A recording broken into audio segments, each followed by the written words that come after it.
শুধু এবার আমরা শুনবো আরও একটি most asked question in this corona period, COVID-19 outbreak period. সেটা হচ্ছে, এই করোনা পরিস্থিতিতে কুরবানি না দিয়ে কুরবানির টাকা দান করে দিলে ওই সওয়াব পাওয়া যাবে কিনা। এই প্রশ্নগুলোও কিন্তু আমরা আগে শুনতাম না।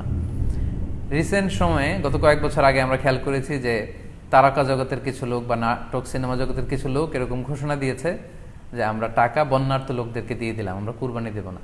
তো ওনাদেরকে আল্লাহ এত টাকা দিয়েছেন, ওনারা বন্যার্ত লোকদেরকেও সহায়তা করতে পারেন, আবার কুরবানিও করতে পারেন। সো একটা দিয়ে আরেকটা হবে না।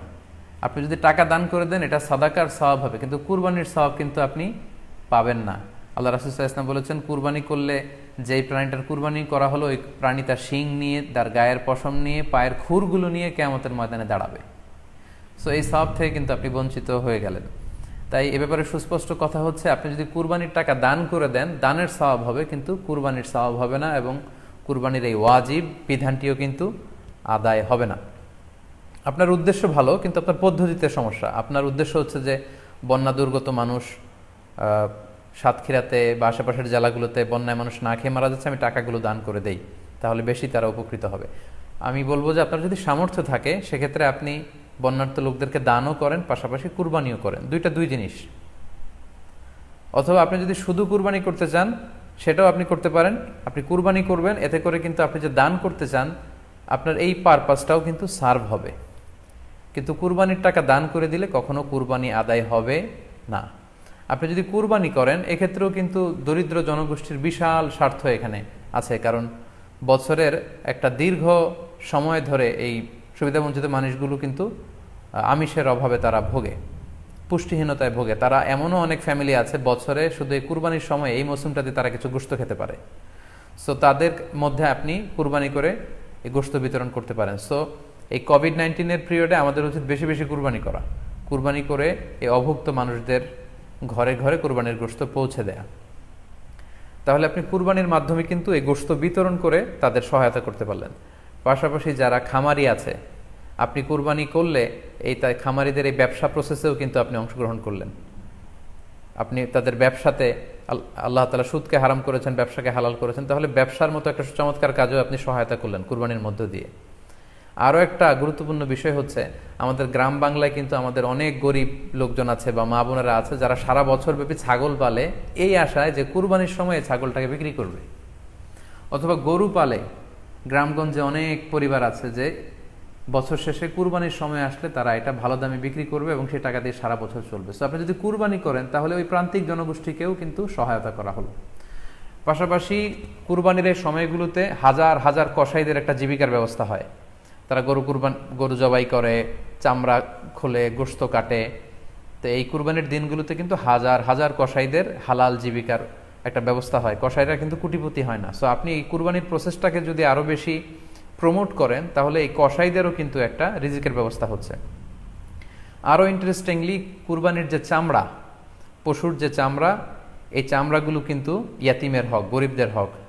সো আপনি কুরবানির চামড়া বিক্রি যদি করে দেন, চামড়া চাইলে আপনি ব্যবহার করতে পারেন, অথবা বিক্রি করলে এটা কিন্তু ইয়াতিমখানাতে, মাদ্রাসাগুলোতে, অভাবী মানুষদেরকে এই দামটা কিন্তু দিয়ে দিতে হয়। ফলে কুরবানির এই চামড়া থেকে কিন্তু মাদ্রাসাগুলো বা ইয়াতিম ছাত্রছাত্রীরা উপকৃত হচ্ছে। তাহলে এখানে অনেক বিষয় জড়িত।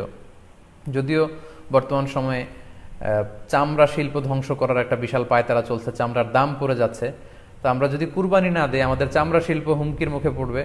এবং এই যে হাজার হাজার মাদ্রাসা এবং এতিমখানা আছে যাদের একটা বড় ইনকামের বা আয়ের উৎস হচ্ছে কুরবানির সময় এই চামড়ার টাকা।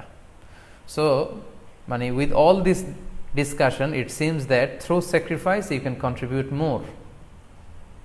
আপনি যদি কুরবানি করেন এবং এটা যদি বেশি বেশি করেন তাহলে আপনি যে চাচ্ছেন অসহায় মানুষদেরকে সহায়তা করতে, এটা আরও বেশি বেশি করা হলো, বেশি বেশি করা হলো। তাদেরকে গোশত বিতরণ করে আপনি সহায়তা করলেন, খামারিদেরকে ব্যবসার ক্ষেত্রে সহযোগিতা করলেন, গ্রামের যে নারীরা ছাগল পালল, গরু পালল তাদের সহায়তা করলেন, কসাইদের হালাল জীবিকার জন্য সহযোগিতা করলেন, মাদ্রাসার ইয়াতিম ছাত্রদেরকে আপনি সহায়তা করলেন। সো আমি বলবো যে কখনো এই ভুল সিদ্ধান্ত নেবেন না যে কুরবানির টাকা আমি দান করে দেবো না। আপনি কুরবানি করবেন, এতে আপনার কুরবানির ওয়াজিবও আদায় হবে, গরিবদেরকে সহযোগিতাও করা হবে। সেক্ষেত্রে যদি আপনি স্বাস্থ্য ঝুঁকি মনে করেন এই করোনা পরিস্থিতিতে, সেক্ষেত্রে আপনি সরাসরি হাটে যেতে না চাইলে অনলাইনে গরু ক্রয় করতে পারেন।